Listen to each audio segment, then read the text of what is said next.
I stood in the driveway of my grandmother's house, my house, watching my brother Kyle load furniture into a moving truck, and my mother looked me dead in the eye and said, "Don't be dramatic, Emma. You don't even need it." The deed was in my name, had been for 3 years.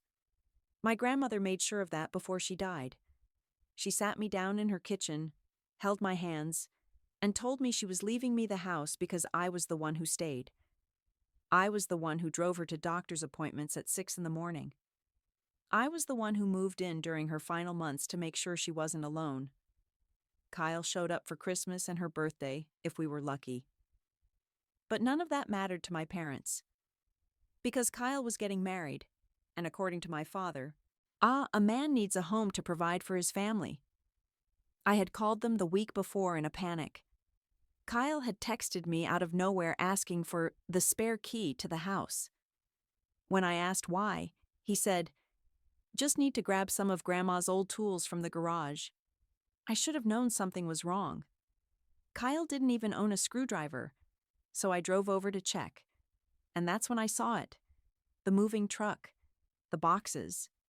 My mother directing traffic like she was orchestrating a symphony, telling Kyle's fiancée, Brittany, which bedroom would be perfect for the nursery. They were moving into my house. "Mom, what is happening right now?" She turned around, startled, like I was the intruder. "Oh, Emma, honey, I thought you were working today." I took the morning off because Kyle asked for a key. And now what is all this? My dad stepped out from the garage holding one of my grandmother's antique lamps. He didn't even have the decency to look ashamed. "We were going to talk to you," he said. "Talk to me? You're moving him into my house." "It's not your house, Emma," my mother said, her voice soft but condescending, like she was explaining basic math to a child. "It was your grandmother's house, and now it's going to Kyle and Brittany." I actually laughed. Not because it was funny, but because my brain couldn't process what I was hearing. The deed is in my name. Grandma left it to me. Legally. "Yes, well," my father said, setting the lamp down in a box. "That was before we knew Kyle was getting married. Your grandmother didn't know he'd need it. She knew exactly who she was giving it to. Me. Because I earned it." My mother flinched. "Don't be selfish, Emma. Kyle's starting a family. You're single. You don't need a whole house." "I live here, Mom. I've been living here since Grandma died. Where exactly do you think I'm supposed to go?" Kyle finally emerged from the house, carrying a box labeled kitchen. He looked at me, then quickly away, like a kid caught stealing cookies. "Kyle," I said, my voice shaking, "did you know about this?" He shrugged. "Mom and Dad said it made sense. You've got your apartment, right?" "I gave up my apartment 8 months ago to take care of Grandma full-time. I live here." "Well," Brittany chimed in from the doorway, her hand resting on her barely visible baby bump, "maybe you should have thought about that before giving up a lease." I wanted to scream. I wanted to throw something. Instead, I pulled out my phone and called my lawyer. Not a lawyer. My lawyer. Because 3 years ago, when Grandma updated her will, she made me sit down with her estate attorney to make sure everything was airtight. She told me, "Your parents are going to fight you on this. Don't let them bully you." She knew. Even then she knew. The lawyer picked up on the second ring. "Emma, they're trying to steal my house." 10 minutes later, I was standing in the driveway reading aloud from an email my lawyer had just sent. It outlined, in very simple legal terms, that the house was mine. Solely mine. Any attempt to transfer ownership, occupy the property without my permission, or remove belongings from the premises would constitute trespassing and theft. My father's face went red. "You're going to sue your own family? You're trying to steal my house. I'm Dad? What did you think I was going to do? Say thank you?"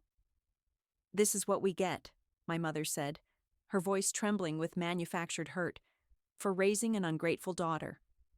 And that's when she said it. The thing I'll never forget. Your brother needs this house, Emma. He's going to be a father. He has a wife to take care of. You're just you. You don't need all this space. You don't have anyone depending on you. You're just a woman. You don't need what a man needs. She didn't say it exactly like that. But that's what she meant.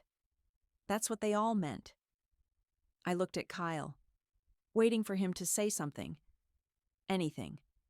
But he just stood there, holding that stupid box, staring at the ground. Get out, I said quietly. Emma, get out of my house. My father stepped toward me. Now you listen here. No, you listen. This house is mine. My name is on the deed. If you don't leave in the next 5 minutes, I'm calling the police and having you removed for trespassing. Brittany scoffed. You wouldn't. I pulled up the keypad on my phone and started dialing 911. They left. All of them. My mother cried the whole way to the car, playing the victim like she'd rehearsed it.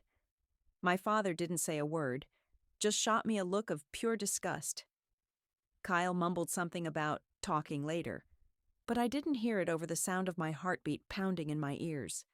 I stood there in the driveway until the moving truck disappeared around the corner, and then I went inside, locked every door, and cried for 3 hours straight. The text started that night. My mother, I hope you're happy. You've broken this family. My father, when you're old and alone, don't come crying to us. Kyle, I can't believe you'd do this to me. I blocked all of them, but the calls kept coming. From aunts I hadn't spoken to in years, from cousins who barely knew my name. All of them with the same script. How could you be so selfish? Kyle's about to be a father. You're tearing the family apart over a house. Not my house. Just a house. Like it didn't matter that my grandmother chose me. Like it didn't matter that I had given up 2 years of my life to take care of her.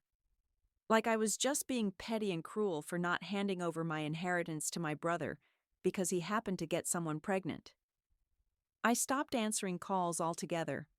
For 2 weeks, I lived in silence.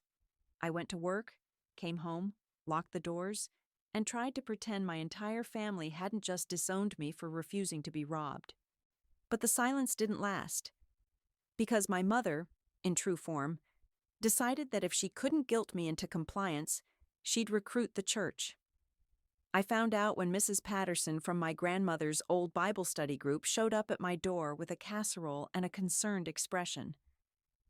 Emma, sweetheart, she said, her voice dripping with pity, your mother told us what happened.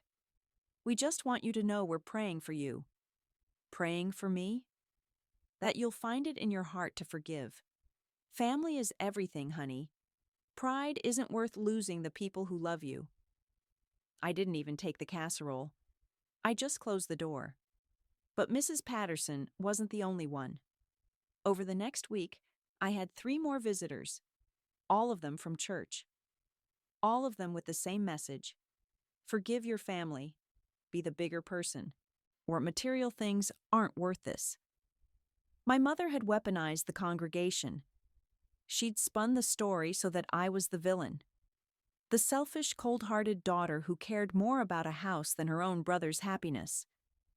She left out the part where they tried to move into my house without asking. She left out the part where my grandmother legally willed it to me. She left out all of it. And because my mother was a fixture at that church, volunteering, organizing fundraisers, baking for every potluck, people believed her. I stopped going to services, not because I was ashamed, but because I couldn't stomach sitting in a room full of people who thought I was a monster. Work wasn't much better. I'd made the mistake of venting to a coworker, Jenna, during lunch one day. I thought she'd understand. She'd always seemed level-headed. But by the end of the week, half the office was giving me weird looks. Someone even left a post-it note on my desk that said, "Family greater than everything," Jenna had told people. And just like my mother's church friends, they'd decided I was in the wrong. I started eating lunch in my car. The only person who didn't treat me like a pariah was my grandmother's lawyer, Richard. He called to check in every few days, making sure my family wasn't harassing me or trying anything legally questionable. "They haven't contacted you again, have they?" he asked during one call. "Not directly, but my mom's convinced half the town I'm the devil." He sighed. "I warned your grandmother this would happen. She knew they'd try to guilt you. That's why she made everything so airtight." "I just don't understand," I said, my voice breaking. "Why do they think Kyle deserves it more than me? What did I do wrong?" "You didn't do anything wrong, Emma. You just didn't fit their narrative." And that was it, wasn't it? I didn't fit the narrative. I wasn't the golden child. I wasn't the son. I wasn't about to give them grandchildren and Sunday dinners and the perfect family photo for Facebook. I was just Emma, the daughter who stayed, the one who sacrificed, the one who loved my grandmother enough to put my life on hold. But none of that mattered, because in their eyes, I was just a woman, and women didn't need things the way men did. 3 weeks after the driveway confrontation, I got a certified letter in the mail. My parents were suing me. Not for the house. They couldn't do that. The deed was ironclad. But they were suing me for emotional distress and claiming I had verbally agreed to let Kyle have the house before my grandmother died. It was a lie. A complete, provable lie. But it didn't matter, because the lawsuit meant I had to lawyer up, show up to court, and defend myself against my own family in front of a judge. Richard was furious when I showed him the paperwork. "This is harassment," he said, pacing his office. "They don't have a case. They know they don't have a case. They're just trying to bleed you dry with legal fees." So what do? We fight it, and we win. But winning wasn't enough for me anymore. I didn't just want to keep my house. I wanted them to understand what they'd done. I wanted consequences. Real ones. So I started digging.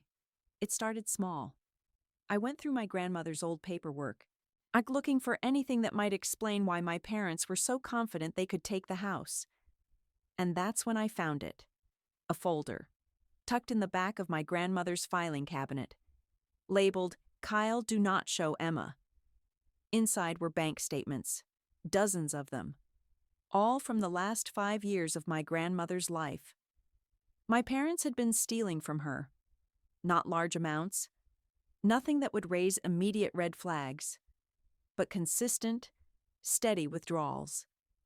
$200 here, $500 there, sometimes $1,000, all labeled as family support or household expenses.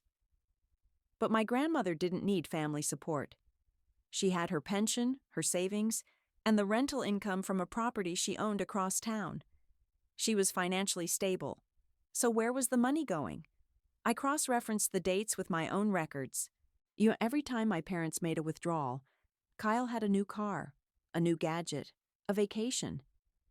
They'd been funneling my grandmother's money to him for years. And she'd known. There were notes in the margins.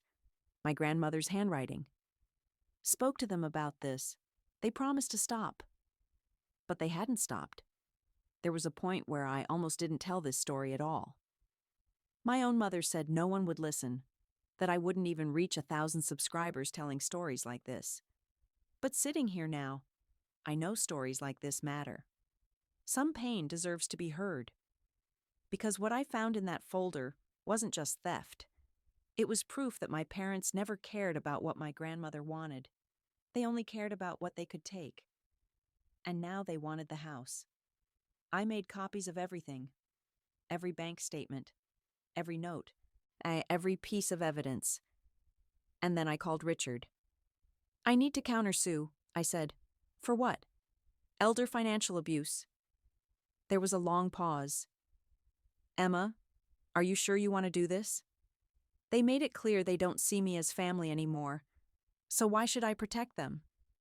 Because once you file this, there's no going back." Good. The countersuit hit them like a freight train. I wasn't suing for emotional distress or some vague claim of broken promises. I was suing for financial elder abuse, theft, and fraud. And I had evidence, mountains of it.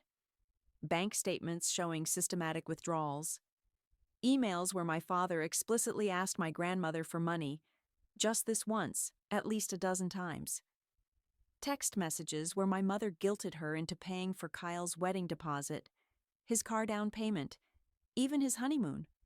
All while I was the one buying her groceries, driving her to appointments, staying up with her on bad nights. Richard filed the countersuit on a Friday afternoon. By Monday morning, my phone was exploding. Missed calls, voicemails, texts. My father, how dare you, after everything we've done for you. My mother, you've gone too far this time, Emma. This is unforgivable. Kyle, you're actually insane. Do you know what you've done? I didn't respond to any of them. Instead, I forwarded every threatening message to Richard. Because harassment was just another nail in their coffin. The preliminary hearing was set for 3 weeks out. Richard warned me it would be brutal. They're going to try to paint you as vindictive. They'll say you're making this up to hurt them. Let them try. Emma, I need you to be prepared. This is going to get ugly. They're going to say things about you. I don't care what they say. I have the truth. And I did. But Richard was right.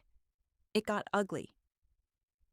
The day before the hearing, my mother posted on Facebook a long, tear-stained manifesto about how her ungrateful daughter was tearing the family apart. How I was suing my own parents over a misunderstanding about my grandmother's finances. How she and my father had only tried to help and were now being punished for it. The post got 200 reactions in an hour, mostly from church friends and distant relatives.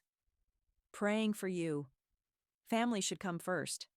Some children have no respect. But then something unexpected happened. One of my grandmother's old friends, Margaret, commented, "Linda, you and your husband stole from your own mother for years. Emma has every right to hold you accountable. Shame on you for lying to these people." The post was deleted within 10 minutes, but the damage was done. Because Margaret didn't stop there.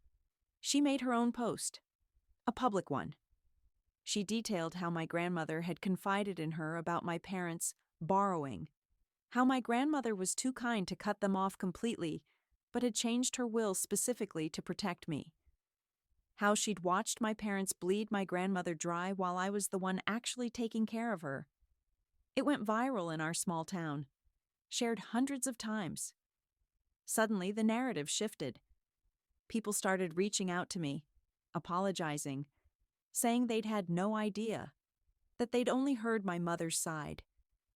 Mrs. Patterson sent me a handwritten note. "I'm so sorry, Emma. I should have asked for your side of the story." But the most surprising message came from Brittany, Kyle's wife. "We need to talk. Can you call me?" I stared at the text for a long time. Then I called. She answered on the first ring. "Emma?" "Yeah." There was a pause. Then, "I didn't know about any of it. Kyle told me your grandmother wanted him to have the house, that you were just being difficult." "That's not what happened. I know that now. I found some of the bank statements your lawyer sent over. Kyle left them on the table and I saw the amounts. Emma, did your parents really take that much?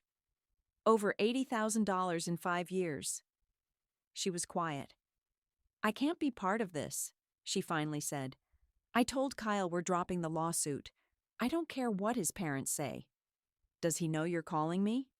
"No, and honestly, I don't think I'm going to tell him, because if I do, he'll just try to explain it away. He's good at that." "Yeah," I said quietly. "He is. For what it's worth, I'm sorry. I believe them. I shouldn't have. You didn't know. I should have asked." We hung up a few minutes later. 2 days after that, my parents' lawsuit was withdrawn.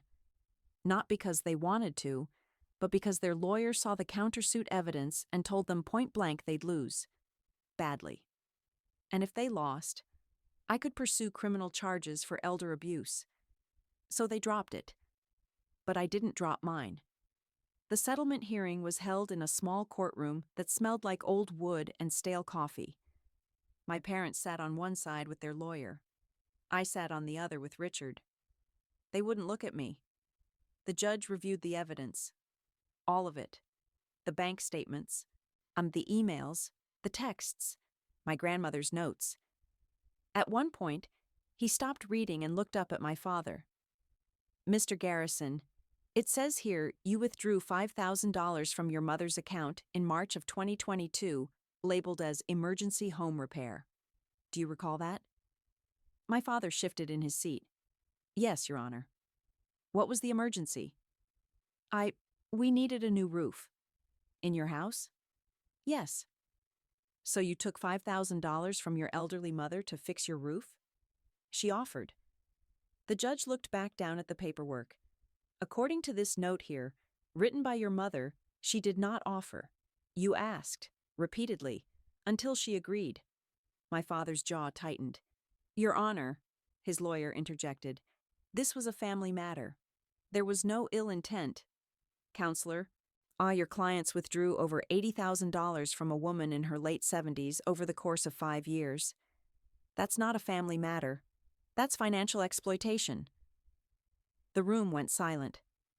The judge continued. "And now you're here because you tried to sue your daughter, who was the primary caretaker for your mother, for emotional distress after she refused to hand over the house that was legally left to her."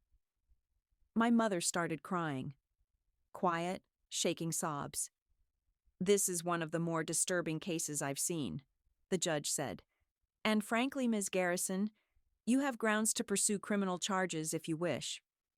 I glanced at Richard. He gave me a small nod. But I didn't want to send my parents to jail.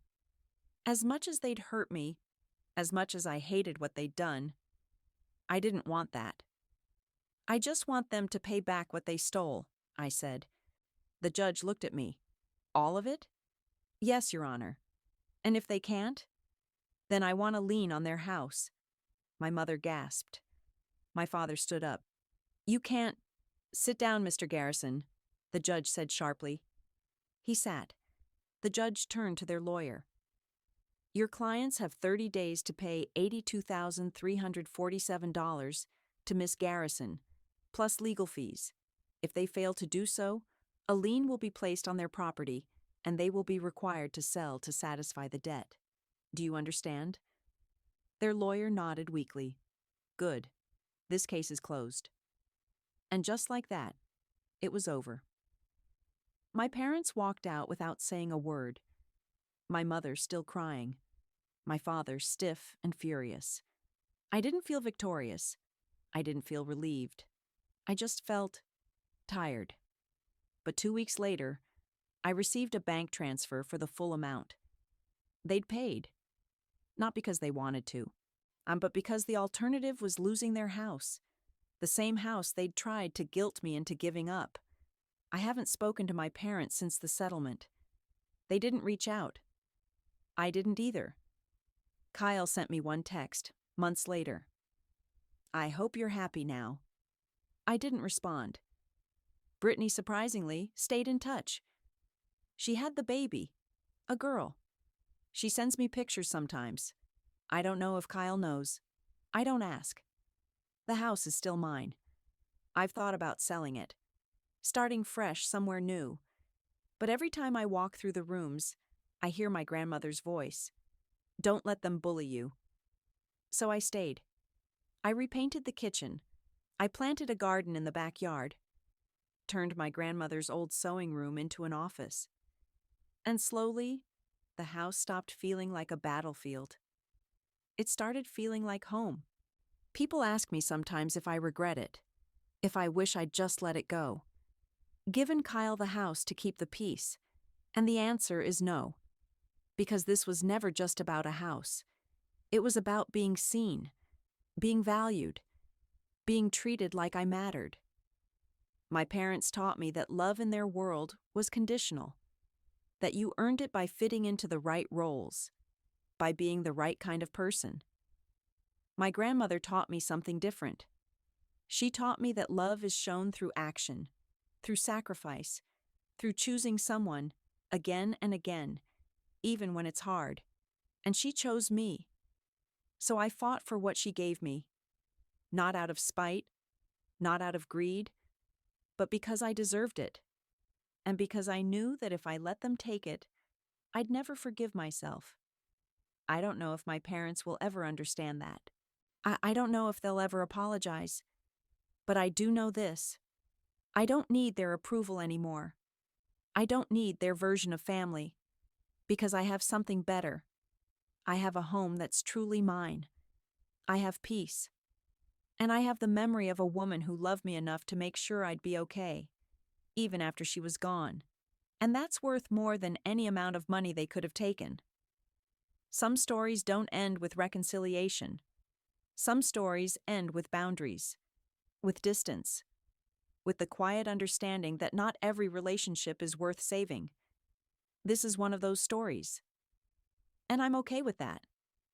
Because for the first time in my life, I'm not trying to earn love. I'm just living in it. In a house my grandmother left me. In a space I fought to keep. In a life that's finally, undeniably, mine.